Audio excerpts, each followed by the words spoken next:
Ahora es cuando. Esta mañana conversamos con Jorge Sant, director del Centro de Estudios Internacionales de la Universidad Católica. Jorge, gracias por estar con nosotros. Bienvenido. Buenos días. Muy buenos días, Juan Manuel. Gracias por la invitación. Jorge, partamos conversando respecto. Voy a partir con el futuro, no con el presente. Ya me voy a tratar de instalar en el presente en un momento más, ¿no? Pero tratemos de mirar el futuro en el mediano, si se quiere, y largo plazo para Venezuela. Estados Unidos habló de 3 fases de un plan de cambio. Pero la pregunta es si efectivamente hoy día Estados Unidos está en control de Venezuela o es más retórica que otra cosa. Creo, Juan Manuel, que el modelo que ha seguido Estados Unidos es similar a otros procesos de transición. Si tú te fijas, este sistema de fases, esta fase de estabilización, luego recuperación y finalmente la transición. Me recordó mucho, Juan Manuel, lo que fue la propuesta de las fases en el acuerdo en Gaza, que es este estilo muy propio americano. Creo, Juan Manuel, que Estados Unidos sabe que sin el chavismo no tiene la posibilidad de... Te estoy escuchando. Perfecto. Que sin el chavismo, Juan Manuel, perdón, no tiene posibilidad de una transición pacífica y ordenada. En otras palabras, que requiere un acuerdo de gobernabilidad, porque a diferencia de otras intervenciones, como tú has visto, no hay un despliegue militar, no va a haber una presencia permanente de Estados Unidos y en consecuencia, ¿qué es lo que dijo? Necesito tener a quienes al menos tienen el control parcial de un país bastante descontrolado. Claro, pongámonos ese escenario. ¿Qué pasaría si se hubiese ido toda la cúpula maurista? No hubiese estado ni Delcy, ni Jorge Rodríguez, ni Diosdado Cabello, ni Paulino López. ¿Qué hubiese ocurrido? ¿Cuál habría sido ese desorden que se le habría hecho más difícil a Estados Unidos poder ordenar Venezuela? Pienso que se hubiera producido un vacío de poder y que el remedio hubiera sido peor que la enfermedad, porque hubieras tenido un cuadro, Juan Manuel, de aproximadamente 2.000 generales, que son de distintas facciones.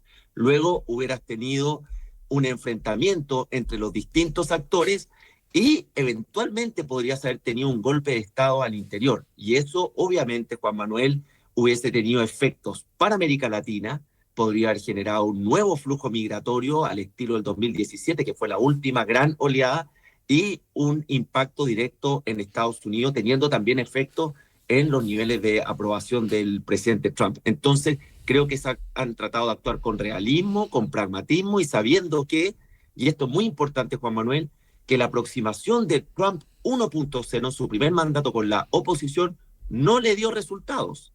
Recuerda que recibió a Guaidó como presidente encargado en la Casa Blanca, jugó su capital político y en definitiva eso no dio respuesta y bien sabemos que Trump, propio de su personalidad, le gusta jugar a ganador y se sale de sus casillas cuando ve que está jugando a perdedor. Entonces, para el resumen, Juan Manuel, creo que hay una combinación de este pragmatismo, de que tenemos que controlar el país con los que al menos en estos 25 años han tenido enquistado en todas las instituciones el poder como el chavismo, y por otra esta decepción con la oposición que en el primer approach del mandato Trump 1.0 no resultó. Ahora, en el entendido entonces de que le es más fácil o es menos difícil, digámoslo así mejor, mantener una parte del chavismo para que no se genere ese desorden, ¿cuánto de lo que está pasando en estos momentos en Venezuela efectivamente puede estar siendo coordinado con Estados Unidos? Es decir, ¿cuánto Delcy Rodríguez está coordinando con Estados Unidos? Porque al menos en el discurso, la retórica, lo que hemos visto de su parte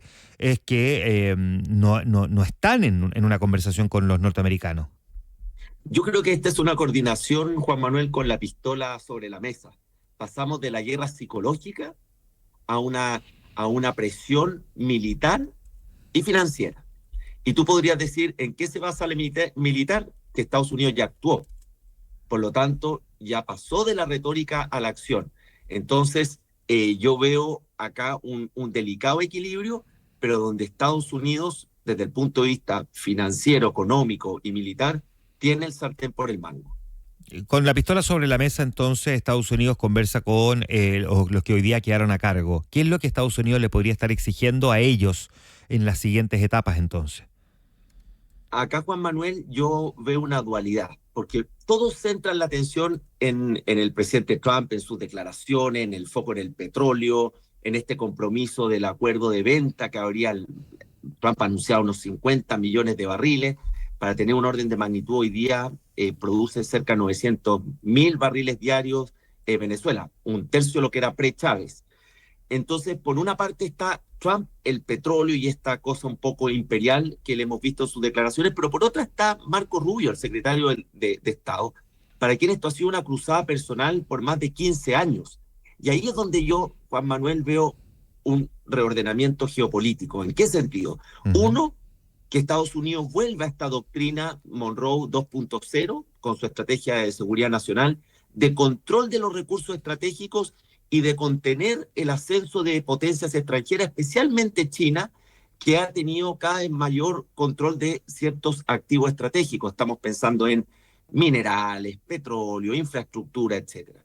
Y por otro lado, esta decisión de Estados Unidos de tener una posición en América Latina o una mayor presión en América Latina para tomar definiciones a favor de Estados Unidos.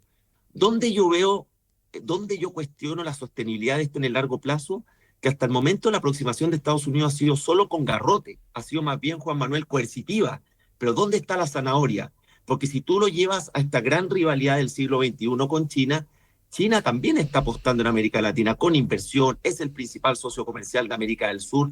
Entonces, ¿hasta dónde puede llegar este tipo de aproximación?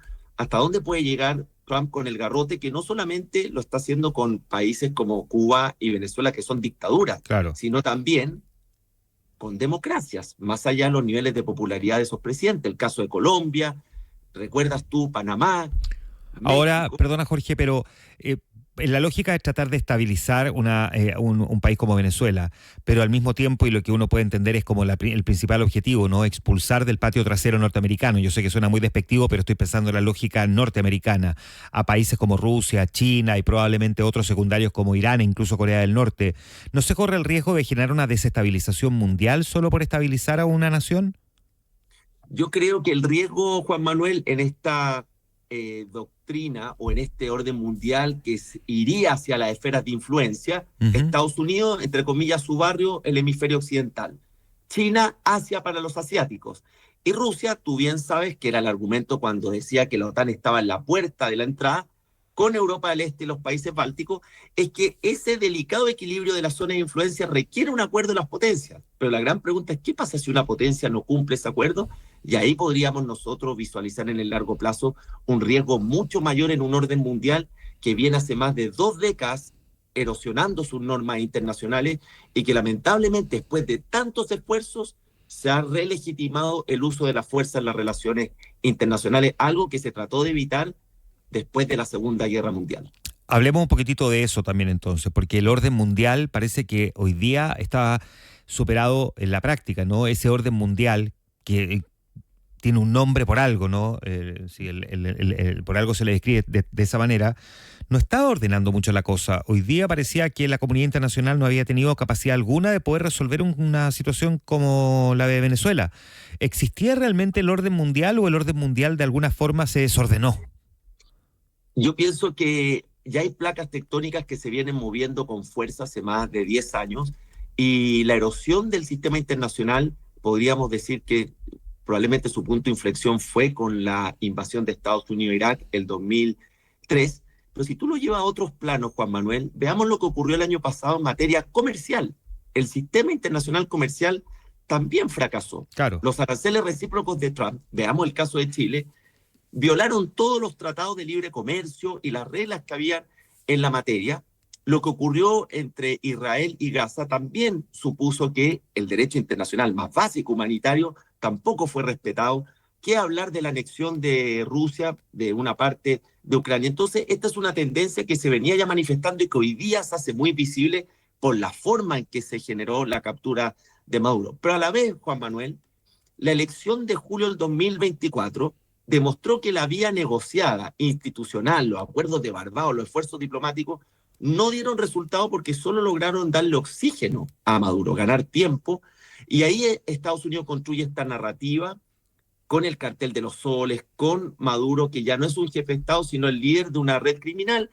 Y ahí vemos el fenómeno que lo hemos visto en la historia de Estados Unidos, que ocupa sus leyes domésticas muy extraterritoriales, leyes penales, para aplicarlas en otros países. No es misterio, en definitiva, Juan Manuel, que a Donald Trump no le interesa el derecho internacional y para él los órganos internacionales son más bien un estorbo.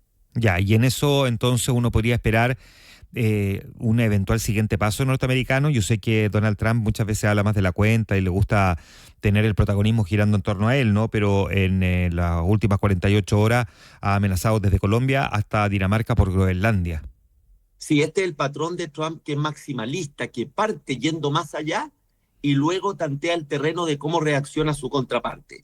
Me parece que con Colombia, o esperamos que sea más bien retórico, porque Colombia tiene elecciones en mayo del próximo año, es muy probable que haya un cambio político, entonces no estamos hablando de un gobierno de Petro que está comenzando su mandato, sino que ya va de salida.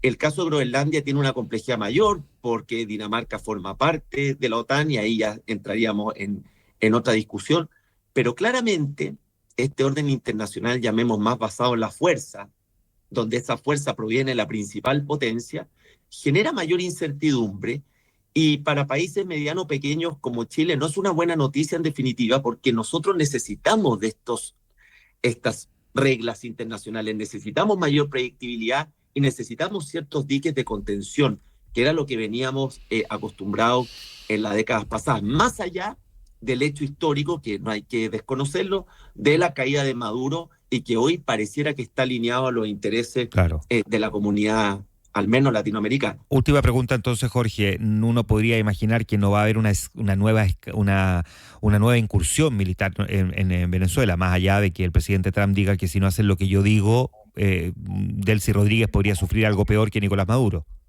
Salvo que haya una división o un caos interno, no debiera haber una nueva intervención militar, porque creo que en esta fase, Juan Manuel, el sartén por el mango lo tiene Estados Unidos con una facción del chavismo para asegurar una transición lo más pacífica y ordenada posible. Muy bien, muchas gracias, Jorge, por conversar esta mañana por nosotros, haberte dado el tiempo. Yo sé que tenía ahí compromisos familiares, pero te diste el tiempo de conversar con nosotros, así que muy agradecido, Jorge, por estar esta mañana aquí en Infinita. Muchas gracias por la invitación y buen día.